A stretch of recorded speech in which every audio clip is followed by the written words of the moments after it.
xaaska ayaa Soomaaliya joogtay anigana waxaan joogaa buu yiri wadanka Sweden xaaska ayaa waxa ay guriga soo dejisay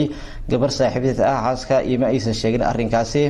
dad kale ayaa markaas iga soo waramay markii aan xaaskii ku iri aan weydiiyay arrinkaasi waxa ay igu jawaabtay wax micno ah malaha oo hadii gabadha ila joogto waa saaxiibtay waan ay u helinaysaa waxa markaas ku iri si xanaaq leh hadii ay gabadhaasi si deganaato guriga ama ay kula joogto ilaa iyo maalinta sabdiga ah waad iga furan tahay dib ayaa markaas u xisaabtama ayuu yiri oo shaytaanka ayaa iska naaray markaas ayaa waxa dhacday in muddo kadib oo intii aan la gaarin sabdigaasi aan ka laabta arrinkii ahaa hadii ay sabdigaasi gaarto islaantaasi waa iga furan tahay marka waxa dhacday gabartii inay gaartay oo waliba ay dhaaftay marka dalaaqadii miyay iga dhacaysaa mise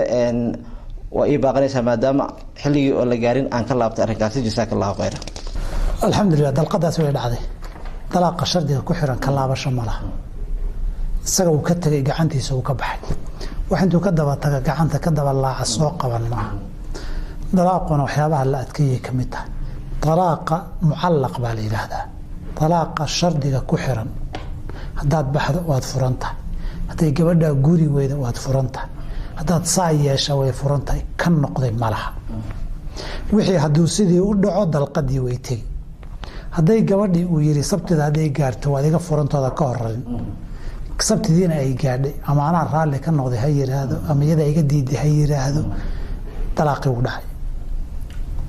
talaaqa shardiga lagu xiray lagama noqon karo shardigii buu ku xiran yahay adiga gacantaada wuu ka baxay mar hadaad tuurtay oo shardi ku xirtay khalaas waxaad awood u leedahay oo gacantaada ku jira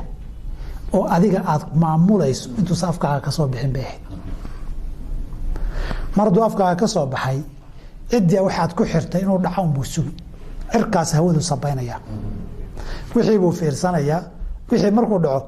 dalqadalaaq uu dhacaya marka wax jeebka kugu jiro marna bixin marna ku celin marna bixin marna ku celin maaha saddex kaftankoodu iyo dhabtoodu isku mid weeye dalaaqa ka mid ah